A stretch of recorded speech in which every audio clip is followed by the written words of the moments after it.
www.casarema.fr. Crucifie ta chair et vis par l'esprit. Luttez jusqu'au bout, n'abandonnez jamais. Et si en toi tu sens cette nature revenir, il y a déjà une solution. Pourquoi? Christ est le médicament qui existait avant la maladie. Et j'aimerais dire aussi aux gens qui recherchent la sainteté par une discipline personnelle, sans l'aide de Dieu, vous ne la trouverez jamais. Pour tout problème de péché, il y a déjà une solution à la croix. Voir plus de vidéos chrétiennes en exclusivité, tapez www.casarema.fr. Merci Seigneur Jésus pour ta présence, pour ton onction, pour apporter ce message. Nous la recevons au nom de Jésus. Amen. Acclamons le Seigneur.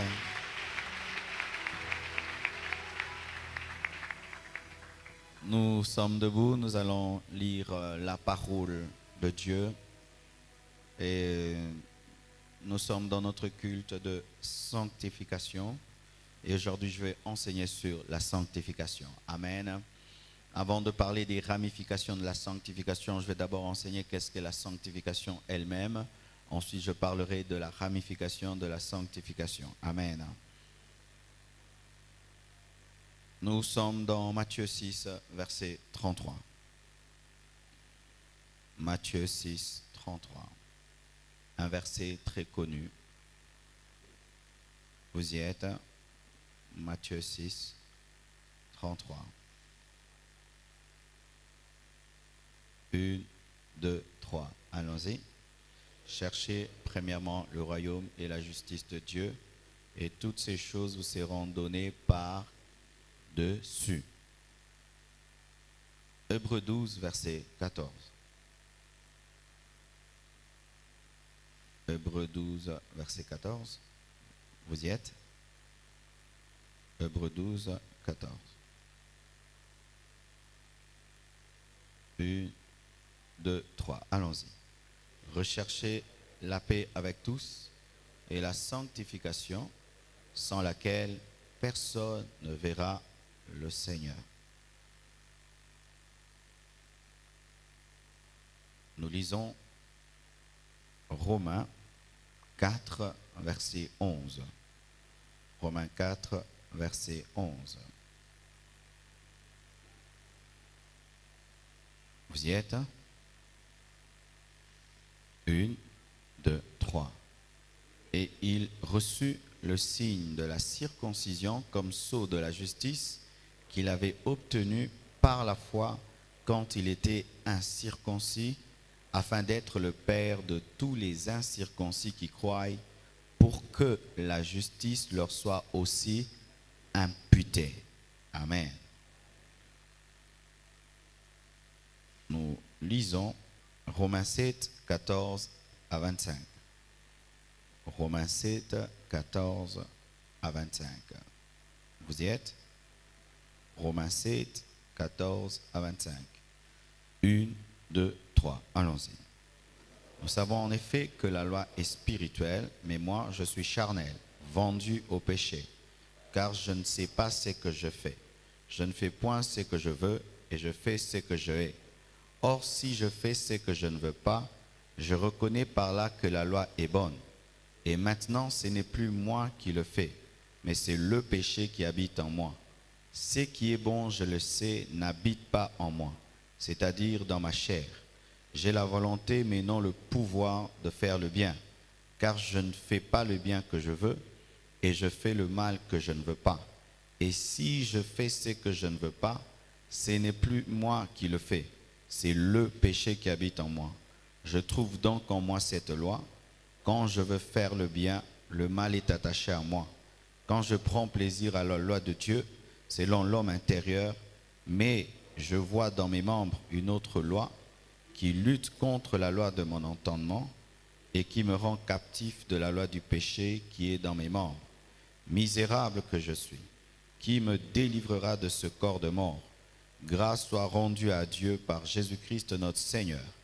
Ainsi donc, moi-même, je suis par l'entendement esclave de la loi de Dieu, et je suis par la chair esclave de la loi du péché.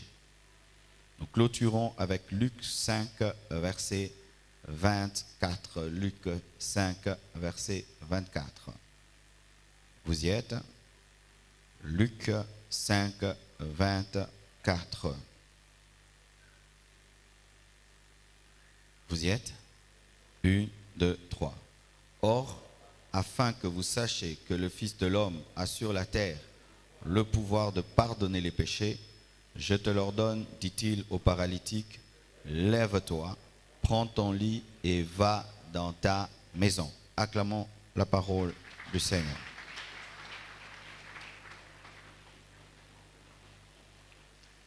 Amen.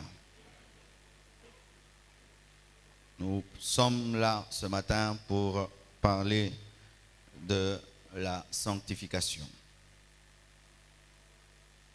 Et il y a un passage très important que nous avons lu, Hébreux 12, verset 14, dans lequel la Bible dit « Recherchez la paix avec tous et la sanctification sans laquelle personne ne verra le Seigneur. » Dans une autre version, voici ce qui est écrit. Au lieu de dire « recherchez la paix », on dit « poursuivez la paix avec tous et la sanctification sans laquelle personne ne verra le Seigneur. » Et dans une troisième version, il n'est pas dit « recherchez », il n'est pas dit « poursuivez », mais il est dit « efforcez-vous d'être en paix avec tout le monde et de mener une vie sainte, car sans cela, aucun de vous ne pourra voir le Seigneur. » Alléluia. Bien-aimés, dans les choses de Dieu, il faut connaître ce qui est prioritaire et ce qui est secondaire. Même dans une maison, il y a des choses qui sont prioritaires et des choses qui sont secondaires. Dans une maison, ce qui est prioritaire, je crois, c'est payer la maison, la nourriture, l'eau, l'électricité. Et les restes viennent après. Peindre une maison, arranger. Mais il faut d'abord certaines choses qui sont prioritaires. Et dans le royaume de Dieu, bien-aimé, tout n'est pas prioritaire. Chers Congolais, tout n'est pas prioritaire dans le royaume de Dieu. Une fois, j'ai lu le livre de Worley. Worley, c'est l'un des plus grands missionnaires dans notre temps. Il est déjà mort. Et c'était un homme passionné de l'évangélisation. Cet homme a aiguisé dans le ministère. Il m'a dit ceci dans un de ses livres sur la passion des âmes. Il a dit, lorsque tu comprends ce qui est prioritaire et que les autres prêchent les choses secondaires, continue à prêcher les choses prioritaires, car peu de gens s'attachent aux choses prioritaires. Et là, il parlait de l'évangélisation, qui est l'une des grandes priorités dans le royaume de Dieu. La Bible dit, recherchez premièrement le royaume des cieux et sa justice, et tout le reste vous sera donné par-dessus, en second. S'il y a des premièrement, il y a aussi des deuxièmement. Alléluia. Tout n'est pas premier dans les choses de Dieu. Tout n'est pas prioritaire dans le royaume de Dieu.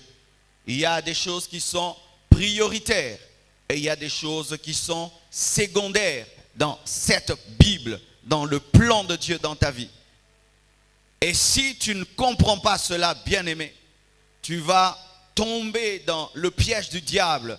Car si le diable ne sait pas te dévier de la voie de Dieu, il peut seulement changer tes priorités.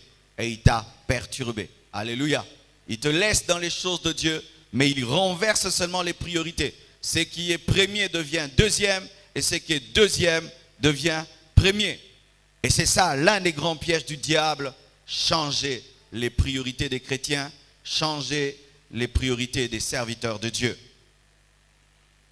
Lorsque la priorité change, tout change automatiquement.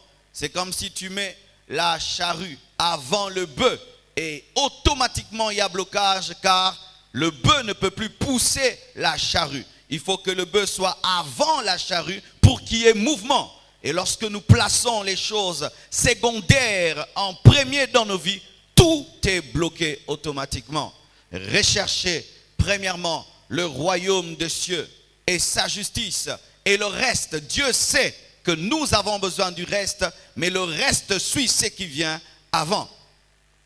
Celui qui se préoccupe des priorités de Dieu recevra toujours les choses secondaires. Toujours. Si tu te préoccupes tout le temps de ce qui est prioritaire, les choses secondaires viendront automatiquement. Mais si tu es tout le temps dans les choses secondaires, tu perdras les choses prioritaires et tu perdras aussi les choses secondaires. Celui qui est dans les choses secondaires perd les choses prioritaires et perd les choses secondaires. Mais celui qui est dans les choses prioritaires reçoit les choses prioritaires et automatiquement reçoit les choses secondaires. Alléluia. Bien-aimés frères et sœurs, la sanctification est l'une des choses prioritaires dans le royaume de Dieu. La sanctification. Ce n'est pas une chose secondaire. Ce n'est pas quelque chose qu'on met à côté et qu'on cherche des fois. Non, c'est prioritaire. Prioritaire comme respirer. C'est prioritaire comme manger. C'est prioritaire comme boire. C'est prioritaire.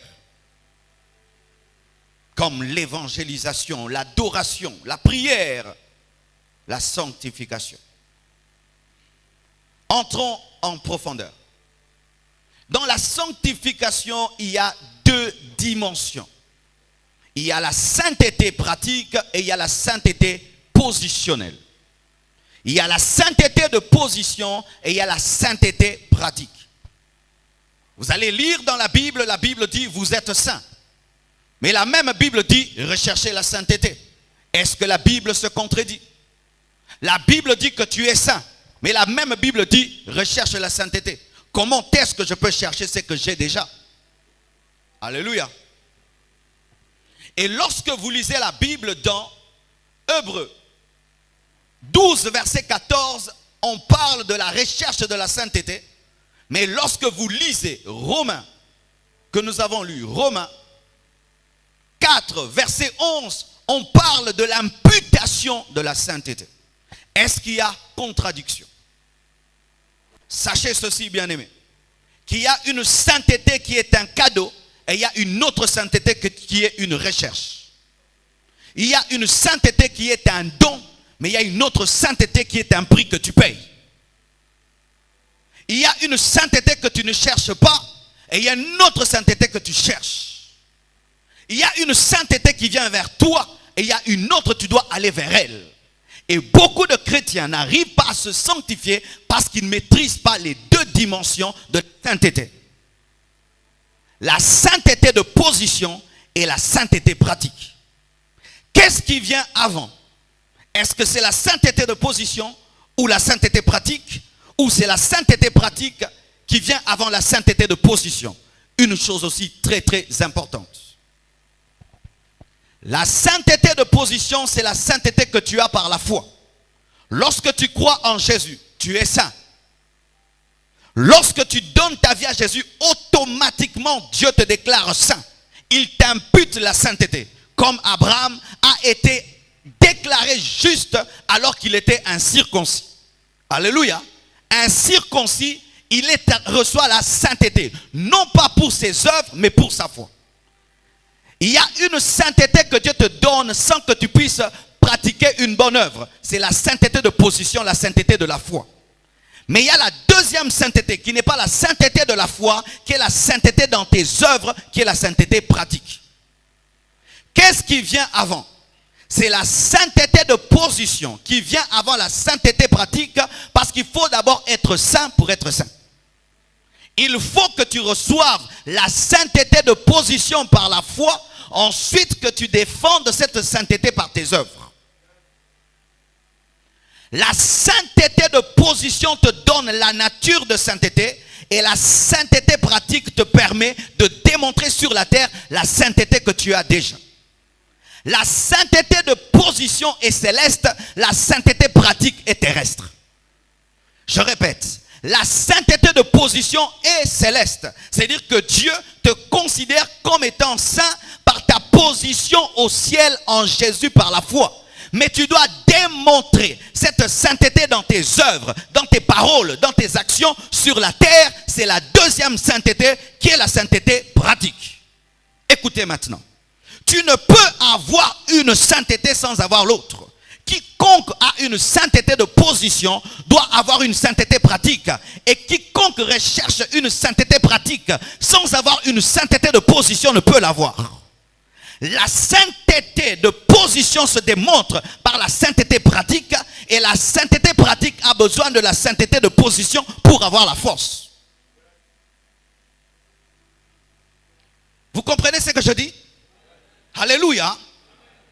Ainsi, étant nés de nouveau, nous n'attendons pas la mort pour être des saints. Comme l'Église catholique l'enseigne. Il est devenu saint. Nous ne devenons pas saints. Nous sommes des saints.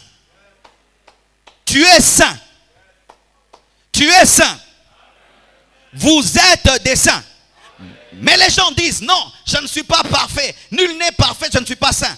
Je ne parle pas de la sainteté de tes œuvres. Je parle de la sainteté par la foi.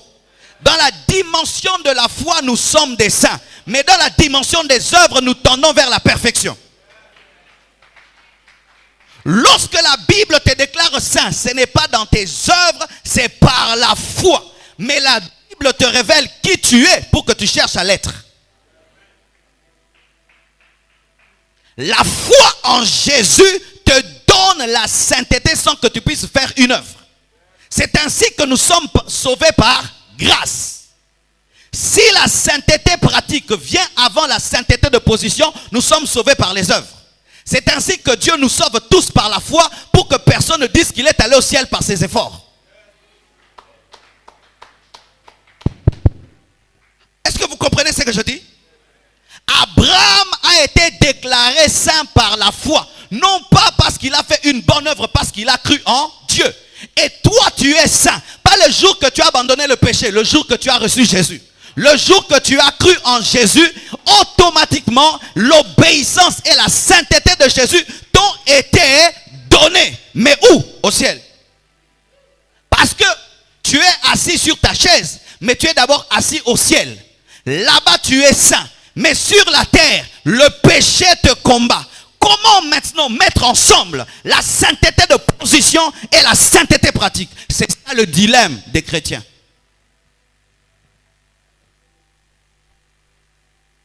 Comme je le dis toujours, je parle lingala non pas pour être congolais, mais parce que je suis congolais. Je parle swahili, pas pour dire, pour être ressortissant du Kivu, parce que je suis ressortissant du Kivu. C'est-à-dire quoi? Je ne cherche pas à me sanctifier pour être saint, mais parce que je suis saint.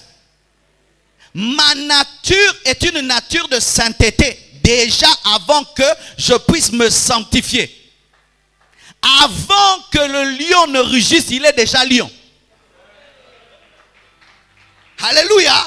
Avant que le coq ne puisse chanter cocorico, il est déjà un coq.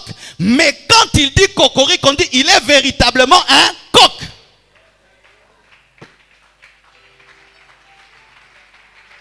Alléluia. Nous sanctifions, nous recherchons la sainteté afin de démontrer que nous sommes saints.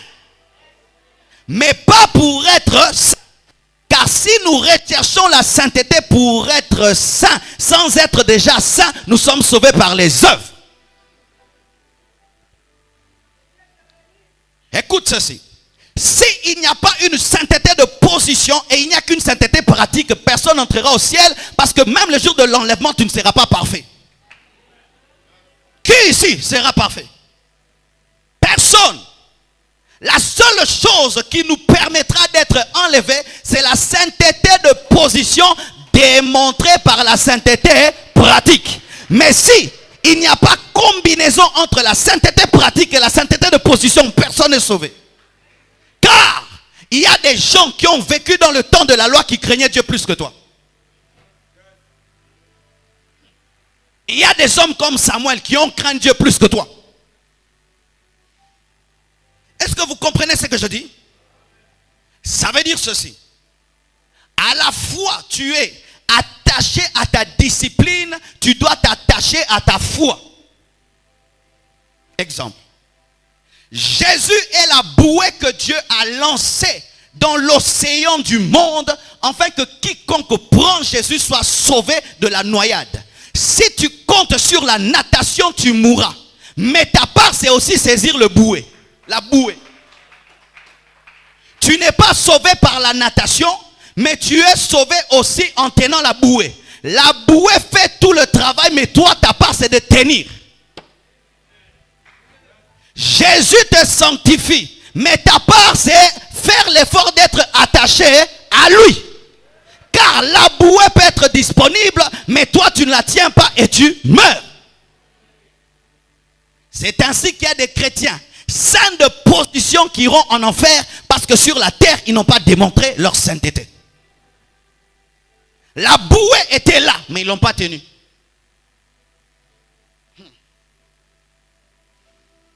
Est-ce que vous comprenez ce que je dis? Je t'embrouille?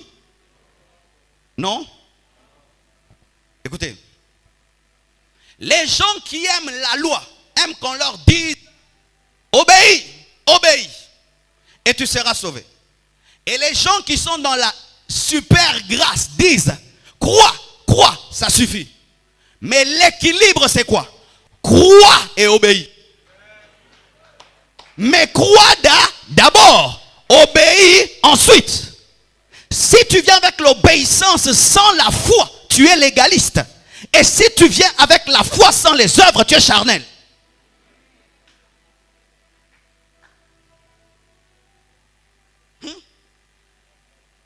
Tu comprends ce que je dis? Écoutez maintenant, quelque chose d'important.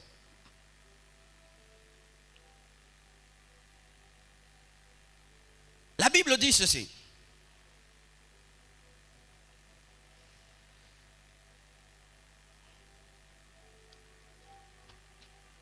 Recherchez, poursuivez, efforcez-vous. Je vous ai donné les 3 versions, n'est-ce pas? La Bible dit recherchez la paix, poursuivez la paix, efforcez-vous d'être en paix. Recherchez la sanctification, poursuivez la sanctification, efforcez-vous d'être en paix et d'être saint. Qu'est-ce que cela veut dire? Commençons par efforcez-vous. Efforcez-vous nous révèle ceci, que la sanctification est un effort de tous les jours. Mais quelle sanctification? La sanctification prend. Alléluia. C'est un effort. Il y a des gens qui veulent être saints dans la pratique sans effort. Non, c'est un effort. La Bible dit efforcez-vous. C'est un effort. Tu regardes la télé, des mauvaises choses, tu zappes. Tu fais l'effort. Tu arrives dans un endroit, on te dit des choses bizarres. Tu dis je n'entends pas. Tu fais l'effort. Des mauvais désirs te prennent, tu te disciplines, tu fais l'effort. Ce n'est pas parce que tu es sauvé par position que tu n'as pas quelque chose à faire. Tu dois aussi faire l'effort. Dieu te donne les dons, mais il ne marche pas à ta place. La sainteté de position te donne la puissance de sainteté, mais il y a ta place et il y a ta part.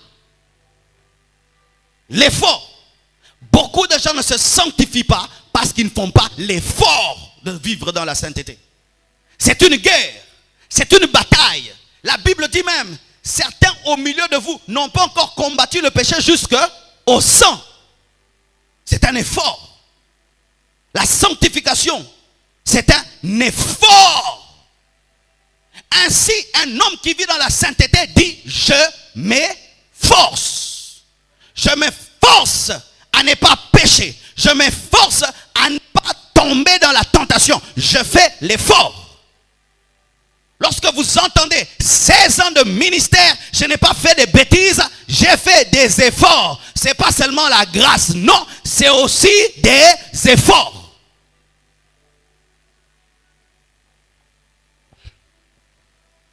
Tu prends une feuille, tu mets sur l'eau, la feuille ne nage pas. Elle va se laisser emporter par l'eau Et puis elle va se retrouver sur le rivage. Il n'est pas ainsi avec Dieu. Dieu, c'est vrai, l'eau coule, mais tu dois aussi nager pendant que ça coule. Il fait couler l'eau, il te fait grâce, mais toi aussi tu dois nager, faire l'effort. Sinon, il y a des gens qui diront, Seigneur, je suis allé en enfer par ta faute. Tu ne m'as pas suffisamment aidé. Vous comprenez ça? Si la sainteté n'est pas un effort que nous devons faire après avoir obtenu grâce, il y a des gens qui diront, Seigneur, c'est ta faute, tu ne m'as pas beaucoup aidé, mais tu as plus aidé l'autre. Non, l'autre ne tombe pas dans les péchés qui te font tomber parce qu'il fait l'effort que tu ne fais pas. Tu t'exposes à des tentations que moi je fuis. Tu vas dans des milieux dans lesquels je n'irai jamais. C'est pourquoi je ne tombe pas dans les péchés qui te font tomber. Je fais l'effort. Je n'attends pas que le péché arrive à 2 mètres pour le combattre. Lorsque c'est à 10 mètres, je le combats déjà. Je fais l'effort. Certaines sœurs ici sont saintes. Pourquoi? Jamais elle peut permettre à un homme de l'amener jusque dans une chambre, les deux. Jamais. Si seulement tu l'amènes là-bas, elle fuit. Mais toi, tu entres et là-bas, tu pries que Dieu t'aide. C'est pourquoi elle est vierge, mais toi, tu ne l'es plus. Elle a fait l'effort de ne pas entrer dans cette chambre.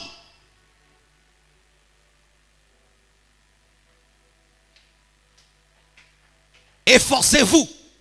Et si vous voulez demeurer dans la sainteté, sans effort, bien aimé, vous allez abandonner la sainteté. C'est un effort de tous les jours. Tous les jours. Tous les jours.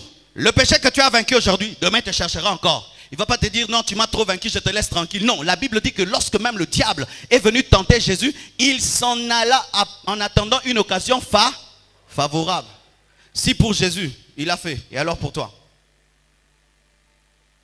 Tu peux sentir, après des années de vie chrétienne, un péché d'il y a longtemps, que tu as abandonné au début de la foi. Il revient. Oui. Et tu dois faire l'effort.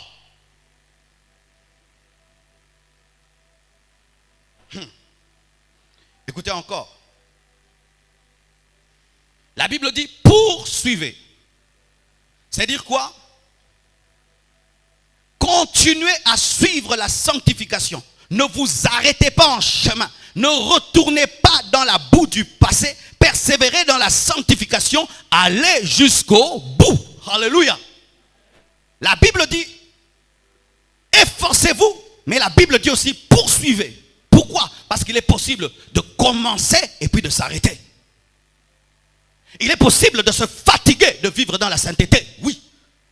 Tu regardes tout le monde autour de toi. Ils pêchent. Et puis ils ont des choses que toi tu n'as pas. Et puis tu te dis non, je perds mon temps. Je fais comme tout le monde. Tu t'es fatigué, tu ne poursuis plus. Continue. Jusqu'au bout. Et quand jusqu'au bout, c'est quoi? Jusqu'à la mort. Pas jusqu'à la bénédiction. Car si tu te sanctifies jusqu'à la bénédiction devient un parking. Oui, car il y a des gens qui se sanctifient jusqu'à ce que Dieu le bénisse. Jusqu'à ce que Dieu le bénisse. Il se discipline. Une fois que Dieu seulement le bénit, il arrête. Non, jusqu'au bout, c'est jusqu'à ta mort. Jusqu'au retour de Jésus-Christ. Jusqu'au bout, tu poursuis la sainteté. Tu commences, tu ne t'arrêtes pas. Les autres abandonnent, tu n'abandonnes pas. Ils faiblissent, tu ne faiblis pas. Et tu ne tiens pas compte de ton environnement, mais tu tiens compte de ton but. Poursuivre. Et pour poursuivre, il faut avoir un but. Et donc la sainteté est un but. Comment? Je dois ressembler à Jésus. Je dois ressembler à Jésus. Je dois être comme Jésus. Je dois être comme Jésus. Je dois être comme Jésus. Là, je ressemble à Jésus, mais pas là. Là, je ressemble, mais pas là. Là, pas là. Tous les jours. Et comme Jésus est tellement parfait, tu auras toujours le boulot. Jésus est un tableau tellement parfait que même si tu te bats à le photocopier parfaitement, tu auras toujours du boulot. Et c'est ça, la beauté de la vie chrétienne, parce que le modèle est tellement élevé que tous les jours, il y a du boulot. Il y a des signatures tellement faciles que tu peux en un clin d'œil, tu imites. Mais il y a des gens qui te signent à un niveau, tu dois prendre des mois pour maîtriser sa signature. Et Jésus est le modèle parfait. Il te prend toute la vie. toute la vie pour que tu puisses lui ressembler. Et comment est-ce que tu es déjà fatigué à ressembler à Jésus, à chercher? Tu ne vas pas dire que tu as atteint et puis maintenant tu t'es relâché. Non, c'est pendant que tu poursuivais. Tu as laissé tomber et tu es entré dans des choses secondaires. C'est pourquoi, bien-aimé, lorsque quelqu'un vient à l'église, il faut bien poser les bases de sa vie chrétienne, de peur que au début il soit venu pour cherchant la sanctification et puis vous l'enseignez d'autres choses. Il ne poursuit plus. Maintenant il poursuit l'ibala, il poursuit les enfants, il poursuit. Non, cherchez premièrement la sainteté. Quiconque dans cette église a cessé de rechercher la sainteté, tu es maintenant dans autre chose. Tu es distrait, tu as dévié, tu as quitté le chemin. Car, bien-aimé, le diable, s'il te connaît, il sait que toi, il ne peut pas te dévier totalement. Il va te donner des seconds buts qui sont bons mais qui ne sont pas excellents. Car des fois, ce qui est bon est l'ennemi de ce qui est excellent. Il peut me distraire. Marcelo, cherche-moi une grande église, une grande église, une grande église. Non, d'abord aller au ciel. D'abord ressembler à Jésus. Alors je peux être là, marketing, que l'église grandisse, tout l'église grandit. Et j'oublie l'essentiel que je dois aller au ciel après avoir prêché aux autres. Est-ce que tu continues à poursuivre la sainteté dans ta vie? Tu vas voir, dans ta marche avec Dieu, un temps, c'était des décisions. Plus jamais ça, plus jamais ça, plus jamais ça, plus jamais ça. Et puis tu arrives à un certain sommet. Non, je récupère ça, je récupère ça, je récupère ça, je récupère ça. Et qu'est-ce qu'on fait? On abandonne le diable en gros et puis on le récupère en détail. Quand on se convertit, le diable on l'abandonne en gros, tout. Je veux plus au bar. Mais maintenant, le bar t'a suivi à la maison. Tu danses ça à la maison, mais tu ne vas plus. Tu commences à récupérer en détail. 10 copines, toutes tu les as chassées, mais tu as récupéré une seule en détail. Poursuivez, efforcez-vous. Et la Bible dit, recherchez. Pour rechercher, il faut chercher quelque chose qu'on avait et qu'on a perdu. Rechercher. Certains au milieu de vous doivent rechercher la sainteté parce que c'était une chose qu'elles avaient mais qu'elles ont perdue. Une pureté que tu avais que tu as perdue. Tu dois rechercher cette pureté-là. C'est pourquoi la Bible dit, ce que j'ai contre toi, c'est que tu as abandonné ton premier amour. Il fut un temps dans ta vie, tu t'es sanctifié. Maintenant, tu ne te sanctifies plus. Recherche cela. Et recherche ça comme un diamant. Où est-ce que j'ai perdu ma sainteté? Moi qui étais comme ça, comment je suis devenu là? Et tu cherches où est-ce que tu as commencé à vivre dans le péché. Et là, tu te répands. Comment moi qui ne supportais pas le péché, je commence à comprendre le péché. Comment moi qui étais mal à l'aise dans le péché, aujourd'hui j'ai la paix dans le péché. Comment? Rechercher la sainteté. Une chose que vous avez trouvée en cherchant, mais que vous avez perdue. Mais ça veut dire encore quoi? Rechercher. C'est-à-dire que même si tu as trouvé, cherche encore. Parce qu'en Dieu, on n'arrive jamais. Dieu est un océan tellement profond que jamais tu n'atteindras le fond. Et va toujours plus. Même si le monde dit que tu exagères, tant que tu n'es pas comme Jésus, tu n'as pas exagéré. Tu exagères avec tes saintetés, avec tes logiques. Tu exagères tes logiques. Tu es trop logique. Tu es trop logique. Tant que ce n'est pas comme Jésus, je ne suis pas trop logique. Alléluia. Mais écoutez ceci. Des fois quand on pense être saint, c'est quand on tombe dans l'orgueil. Et là, c'est dans la dimension de la sainteté pratique. Par la foi, je déclare que je suis saint. Mais dans ma propre vie, je cours vers la perfection. Si seulement je dis que je suis devenu parfait, je vais tomber dans l'orgueil spirituel et dans la suffisance. Et le péché va entrer dans ma vie. Courez toujours, recherchez toujours. Et j'aimerais dire aussi aux gens qui recherchent la sainteté par une discipline personnelle, sans l'aide de Dieu, vous ne la trouverez jamais. Quand j'étais païen, ça m'arrivait de dire, je me calme. Je pouvais faire une semaine. On ne me voit plus dans le quartier. On ne me voit plus dans les trucs des filles. On ne me voit plus. Je me calme. Mais comme je n'ai pas reçu la nature de Dieu, la nature revient au galop. Et quand je rentre, c'est plus fort qu'avant. Tu récupères tous les retards. Pourquoi? Parce que tu recherches une sainteté sans une position.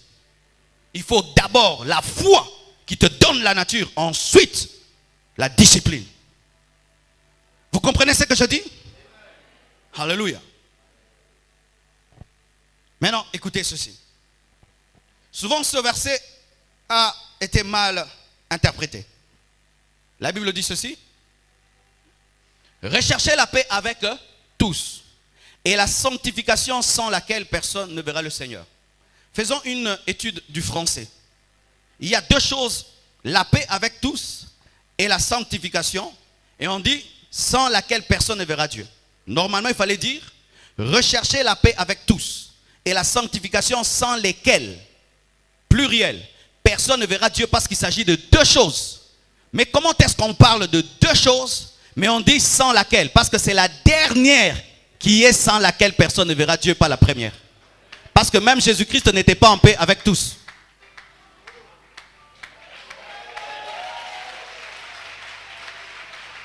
J'entends des chrétiens qui enseignent Luka Kimiana Batunyoso. Je ne serai pas toujours en paix avec les faux pasteurs. Ils ne m'aimeront jamais. Ils ne m'aimeront jamais. Et il y a des gens, ils changent de message pour que les pasteurs l'aiment. Jésus dérangeait les pharisiens. Il dérangeait les sadducéens. Le ministère te donne des amis et des ennemis. Mais toi, tu veux être l'ami de tout le monde. Ce n'est pas la Bible, ce n'est pas la Bible. Ce n'est pas la Bible. Ce n'est pas la Bible. Au Kimia, non, c'est la guerre. Un appelé, c'est un guerrier. Il y a des gens qui m'aiment, qui ne m'aiment pas. Et tu ne prêches pas pour plaire aux gens. Certains, pendant que je prêche, vont me haïr, d'autres vont m'aimer. C'est ça la Bible. C'est ça la Bible. Paul a dit, vous me haïssez. Pourquoi? Parce que je vous dis la vérité. C'est la Bible. Mais maintenant, qu'est-ce que nous pensons? Nous pensons que pour aller au ciel, il ne faut pas avoir d'ennemis. Alors Satan, il va t'empêcher d'y aller parce que c'est ton ennemi. Même si tu demandes pardon.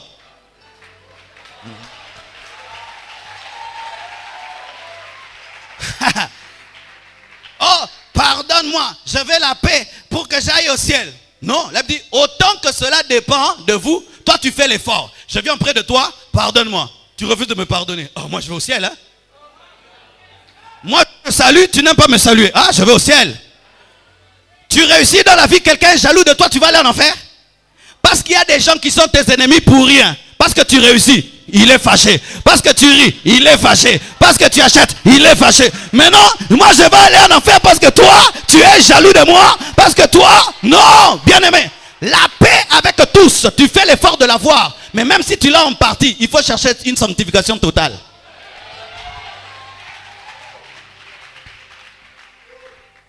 Ça veut dire encore quoi?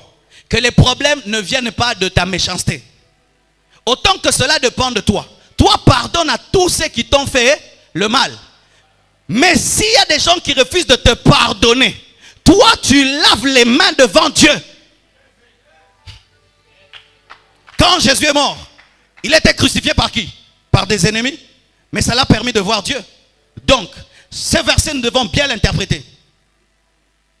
Car des fois, tu peux rechercher une paix que Dieu ne recherche même pas. Il y a certaines personnes qui seront en paix avec moi le jour que je vais changer de principe. Le jour que je vais changer de discipline, ils seront mes amis. Alors, entre Dieu et eux, je vais choisir qui? La Bible dit, dites-nous, qui allons-nous obéir? À Dieu ou aux hommes? Maintenant, si tu comprends mal ce passage, tu vas chercher des fausses paix qui ne sont pas de Dieu. Mais si je te fais le mal, je dois demander pardon. Si tu me fais le mal, je dois te pardonner. Mais si tu me hais pour rien, oh, et ça n'en fait rien. Mais oui, parce que frères et sœurs, des fois vous vous culpabilisez pour des choses qui n'ont pas d'impact sur votre spiritualité. Un jour, je veux voir un grand serviteur de Dieu. Et puis je dis, mais comment celui-là il fait ça? Il fait ça. Il me dit, mais Marcelo, mais les gens, certaines personnes n'ont besoin de rien pour te haïr. Ils te haïssent seulement. Et une fois, il y a quelqu'un qui est venu, il a témoigné ici. Il a bouffé sa petite soeur parce qu'il lui avait demandé une banane et elle n'a pas donné. Et il a bouffé dans la sorcellerie. Tu t'imagines ça? Est-ce que c'est une raison valable? Il avait déjà envie de la manger.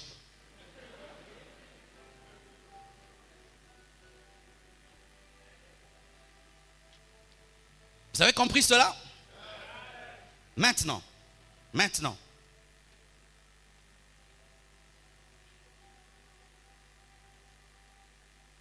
J'ai besoin de 3 personnes. Je vais vous expliquer ça très très bien et j'espère vraiment que tu vas comprendre. Amen. 3 choristes, s'il vous plaît.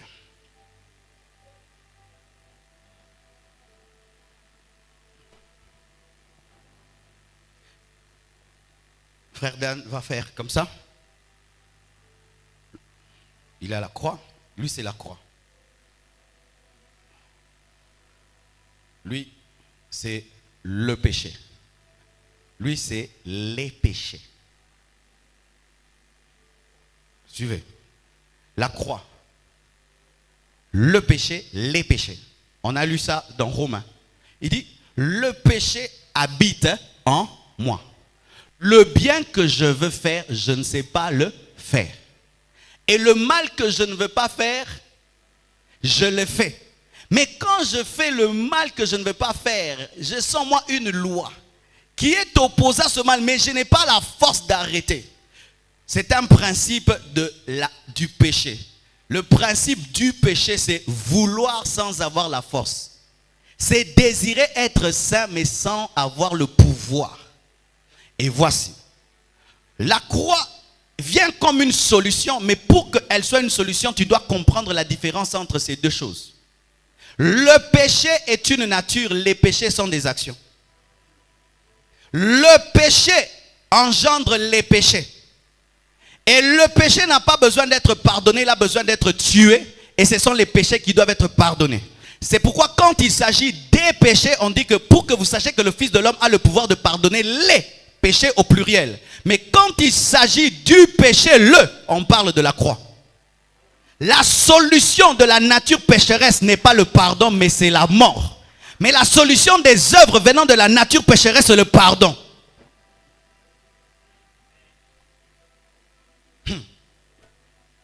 Dieu t'a pardonné tes péchés.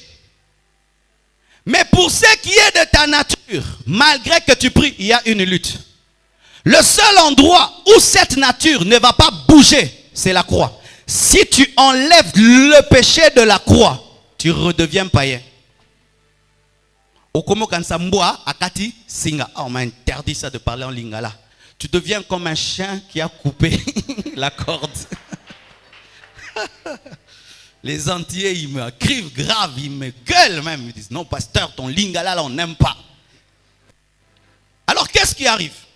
Beaucoup de chrétiens, si tu as mal aux mains, tu baisses. Ça va. Beaucoup de chrétiens n'arrivent pas à vivre dans la sainteté parce qu'ils ne savent pas comprendre ces deux dimensions. Tu es chrétien, mais tu sens l'envie du péché. Et puis tu dis, Seigneur, pardonne-moi. Non. J'amène ma chair à la croix. Parce que la nature a besoin de mourir, elle n'a pas besoin d'être pardonnée. Quand tu as des désirs mauvais, tu n'as pas besoin du pardon, tu as besoin de crucifixion. C'est pourquoi Jésus-Christ dit, c'est lui qui va être mon disciple, qui se charge chaque jour de la croix. C'est-à-dire, crucifie tous les jours ton vieil homme, le péché. Le péché, c'est l'usine. Les péchés, ce sont les bouteilles. Maintenant, si tu veux que les bouteilles disparaissent, il faut bombarder l'usine. Mais souvent, nous voulons la disparition des péchés sans bombarder l'usine à la croix.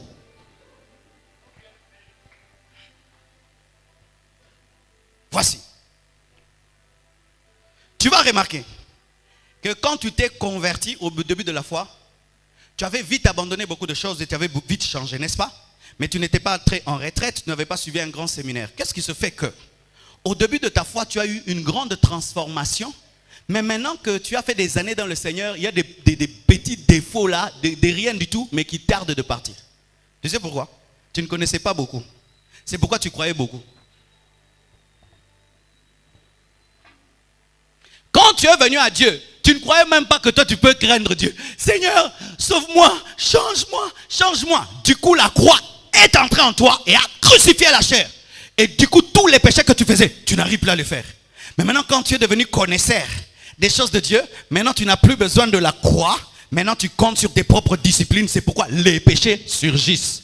Mais ils surgissent non pas parce que Dieu t'a abandonné, c'est parce que tu as quitté le lieu qui les tue.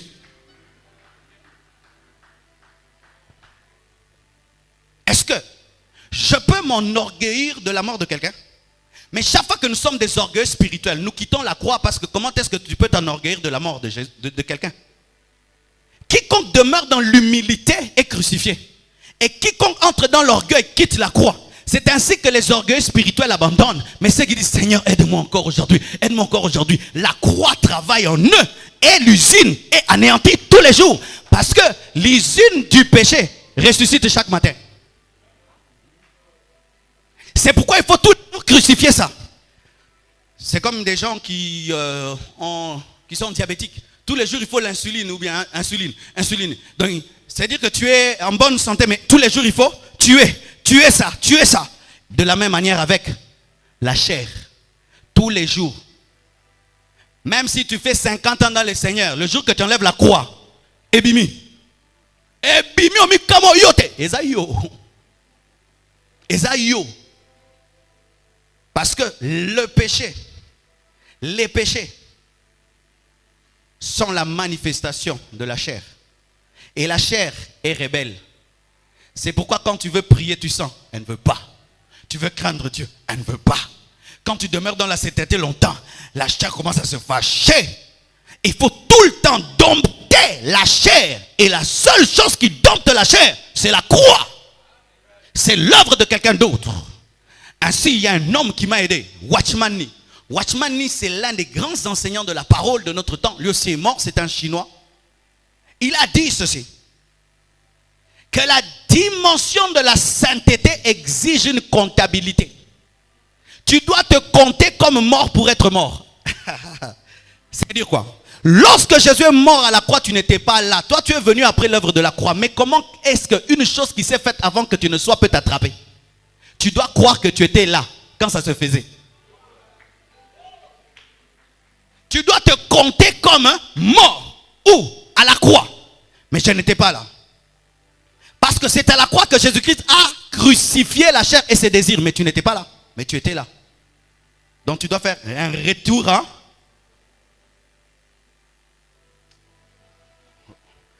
Vous savez pourquoi ça vous complique? Parce que c'est trop facile.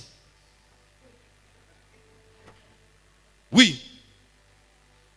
Ça vous complique parce que c'est trop facile. C'est pourquoi ça vous complique. C'est pourquoi les musulmans ne se convertissent pas. C'est à cause de ça. Oui, les musulmans ne croient pas en Jésus à cause de ça. Ils disent, votre évangile, votre christianisme est faux.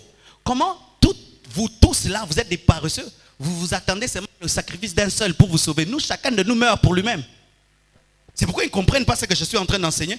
Que pour que tu sois transformé, tu dois croire en la mort de quelqu'un d'autre. Et croire que tu étais crucifié lorsqu'il mourait alors que tu n'étais pas né. Ça paraît quoi? Trop simple, trop facile, mais c'est ça. Ça va. Tu as du mal à y croire. Mais ton arrière-grand-parent qui en mourant avait dit, Satan, je te donne toute ma descendance, tu n'étais pas né. Là tu as cru. Et tu es dans les délivrances et délivrances. Maintenant, Jésus-Christ, en mourant pour toi, a dit que ce que je suis en train de faire ne touche pas que Paul, ne touche pas que Pierre et Matthieu, mais ça touche quiconque croira en moi comme Abraham a cru.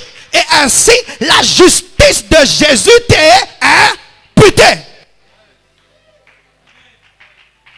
Quand maintenant, la justice de Jésus t'est imputée, directement, ça te donne une nature qui produit maintenant d'autres œuvres. Plus le péché, mais la sainteté. Maintenant, qui produit ça? Ce n'est pas la chair. Quand la chair est crucifiée, il y a quelqu'un d'autre qui se manifeste. Un autre frère, viens.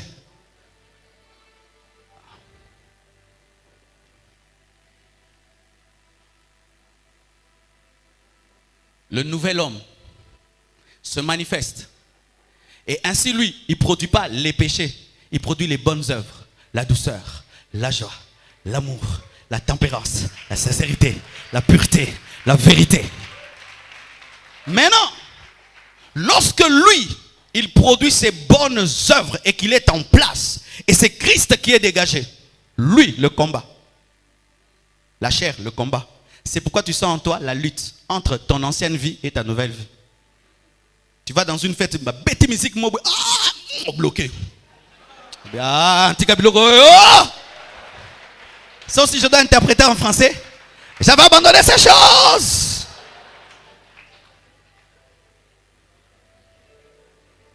Tu vois ton ancienne copine. Non. Qu'est-ce qui te fait ça? Lui, il veut l'ancienne copine. Lui, il attend la femme qu'il va épouser.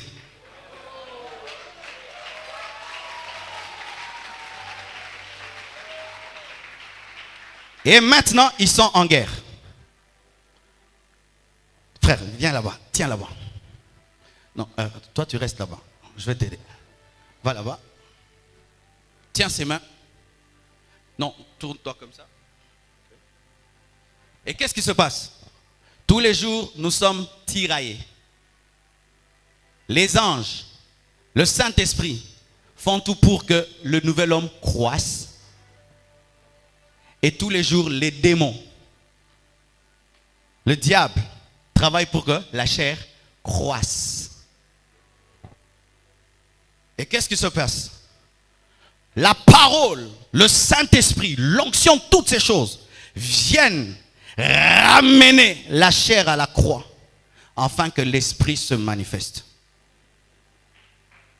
Tous les jours de ta vie, ce sera cette guerre-là. Même nous qui prêchons. Même nous qui prêchons. Parce que des fois, les gens viennent me poser des questions comme si j'étais un ange. Pasteur, toi aussi ça t'arrive? Oui, mais je ne tombe pas.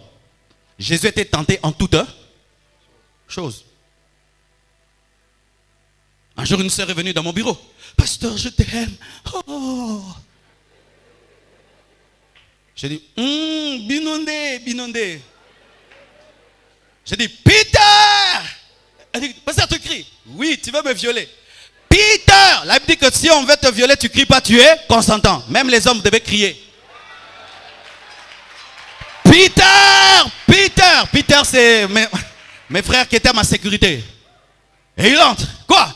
Que cette sœur sorte dehors. Elle a un esprit d'impudicité. Elle dit, vous avez Yuma. Yuma Mounene. Bima.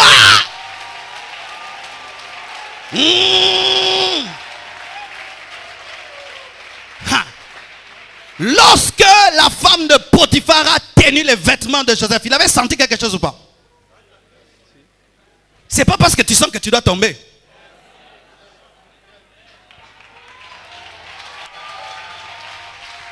Ce n'est pas parce que tu sens. Tu sens parce que le vieil homme est là. Mais il y a aussi le nouvel homme qui est là. Et le vieil homme est soutenu par les démons, mais le nouvel homme est soutenu par les anges, le Saint-Esprit, la parole. Crucifie ta chair et vis par l'Esprit. C'est pourquoi Paul dit, malheur à moi. Mais il dit, grâce soit rendue à Dieu par Jésus-Christ. Le salut est en Jésus-Christ. Vous tous qui luttez avec le péché, amenez le péché nature à la croix et amenez les péchés œuvres vers le sang. Les péchés seront pardonnés, la nature sera tuée. Mais il y a renouvellement tous les jours, mise à jour. Il faut mettre à jour tous les jours la croix. Je crois que nous, les gens de ce temps-ci, on comprend mieux. Quand tu achètes un antivirus Norton, même si tu l'as acheté, il faut le connecter sur le net pour qu'il te mette des mises à jour. Et des fois, tu as l'antivirus, mais il y a des virus. Pourquoi? Parce que c'est vrai, c'est un antivirus, mais il y a des nouveaux virus. Et il faut tous les jours qu'il te télécharge des systèmes pour attaquer les nouveaux virus, comme il y a des nouvelles tentations. Si le diable vient à droite, tu bloques, il viendra à gauche. Tu bloques à gauche, il viendra en haut. Tu dois tous les jours mettre à jour l'œuvre de la croix. C'est ainsi que des hommes comme Verneau sont morts dans la sainteté, dans la pureté. Écoutez ces prédications. Vous allez comprendre à quel point cet homme, tous les jours, crucifiait la chair. Tous les jours, il crucifiait la chair et il est mort victorieux. C'est pourquoi la mort d'un juste a du prix aux yeux de Dieu. Pourquoi? C'est un gaillard.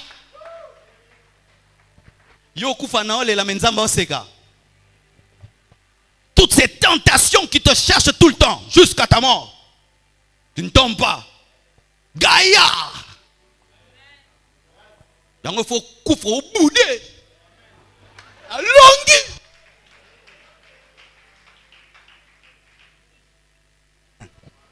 Jésus-Christ à la croix, voyez son comportement. Tout le monde le pleure. Mais lui, il avait une autre attitude. Parce que lui, il voyait la victoire. Fils, voici ta mère. Mère, voici ta fille. Est-ce qu'un crucifié dit des trucs comme ça? Un crucifié, il a conscience qu'il est nu. Mais lui voit déjà le vêtement qui va porter la couronne de gloire. Bien aimé frère, luttez jusqu'au bout, n'abandonnez jamais. Et si en toi, tu sens cette nature revenir, il y a déjà une solution. Pourquoi? Christ est le médicament qui existait avant la maladie. Car la Bible dit qu'il est l'agneau de Dieu immolé avant la fondation du monde. Parce que Dieu voyait déjà que le péché viendra. Pour tout problème de péché, il y a déjà une solution à la croix. Et le sang de Jésus-Christ a la capacité d'effacer tout péché. Tout péché. Tout péché. Aucun péché n'échappe à la croix. Le sang purifie les péchés. Et la croix tue le péché. L'usine est détruite. Et les bouteilles aussi. Tout est accompli. Que Dieu vous bénisse abondamment. Merci.